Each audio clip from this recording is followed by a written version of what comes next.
Hello, my name is Dr. Ekeminiabasi Eyita-Okon, and I'm a senior lecturer here at Wits School of Governance. And I would like to have a take on the current challenge South Africa is experiencing with Eskom's application for exemption when it comes to carbon emissions.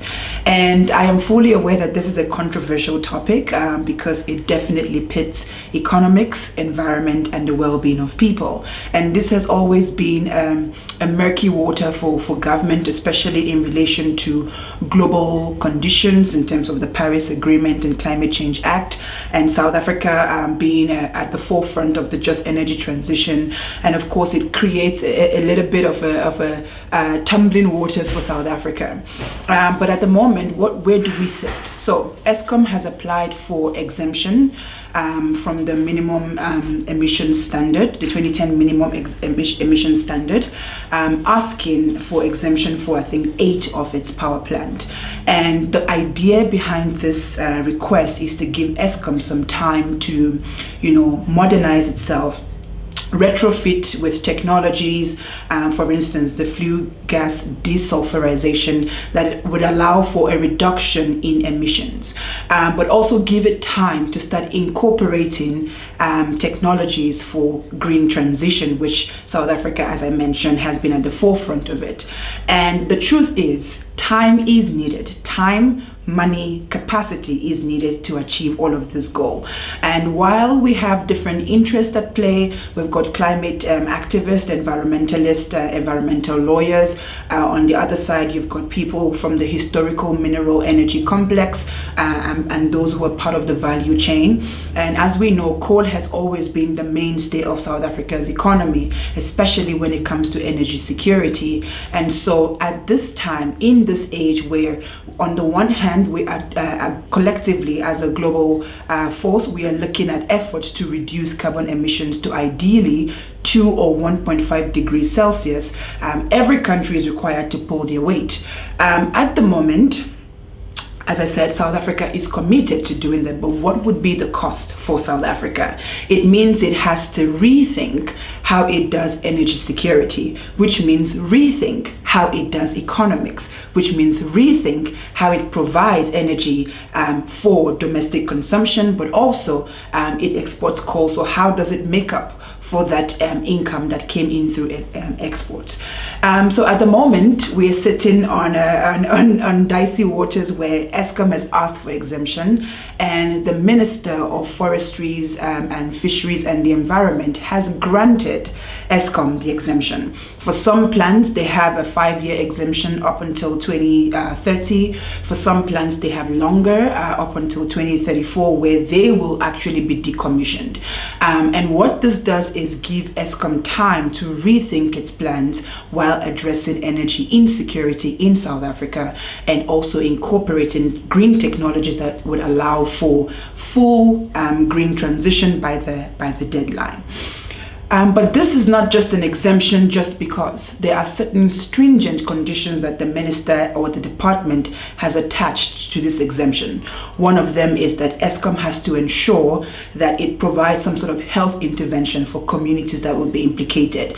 The department has required Eskom to publish real-time data on air quality, because air quality is one of the issues that will be experienced in terms of dumping of ash and chemical waste next to the power plant and so on and so forth. This certainly has health implications.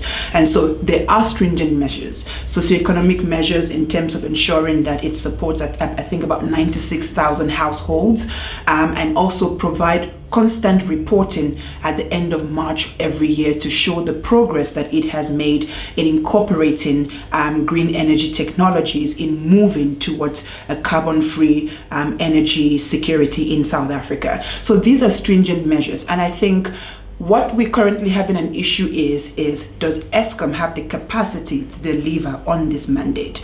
So I think there's a need to resensitize and centralize the fact that the department's decision is not solely just to grant exemption because it can, but there are measures in place to ensure that Eskom is being held accountable and responsible for the livelihood and the safety of people who dwell around those plants. So at the moment, I can safely say the challenge is trust, the trust problem. Do we trust that Eskom has the capacity to meet this mandate, to meet the restrictions, to meet the conditions that have been attached to the granting of the exemptions? Secondly, do we trust that the Department of Forestries, Fisheries and the Environment has the capacity to monitor and hold Eskom accountable in meeting the said mandate? So that seems to be the dilemma at the moment. Hence, there has been an upcry and an uproar from environmentalists, from climate activists, in terms of criticizing the department for always considering or giving Eskom a free pass. And may I mention, every big economy has huge electricity consumption. And so Eskom at the moment is at a critical stage on how do we provide energy. We've been dealing with load shedding, rolling blackouts from time to time because of planned maintenance. I think this morning alone, I saw that some power stations in Johannesburg will be down for maintenance. So how does Eskom manage energy security, which is critical to the growth of the economy? And if the economy is not prioritized, there will be impact on people at the end of the day. But at the same time, people's health are important. So how do we mitigate that risk? And it's always a balancing act. There is no one-size-fits-all answer or solution to the problem. Green technologies, green energy technologies are important, but this has to be incremental. That's one. Secondly, we also need to think about green technologies not as the savior or as something that would immediately come into the economy and solve all the problem. As I mentioned, it has to be incremental, but we must think about how it would help in furthering industrialization vis-a-vis population growth. So how do we harness green energy technologies to replace traditional energy technologies in order to provide energy security, but at the same time do this as we have population growth in South Africa and beyond South Africa as well. So I think, as I mentioned, the challenge is the trust problem. Do we trust Eskom to meet the mandate? Do we trust the Department of Forestry, Fisheries and the Environment to fully hold Eskom accountable to see to it that the restrictions, the conditionalities that it has placed for Eskom are being met? I guess we will watch and see how this plays out, and we will be reporting on the progress made so far by Eskom in meeting the said mandate.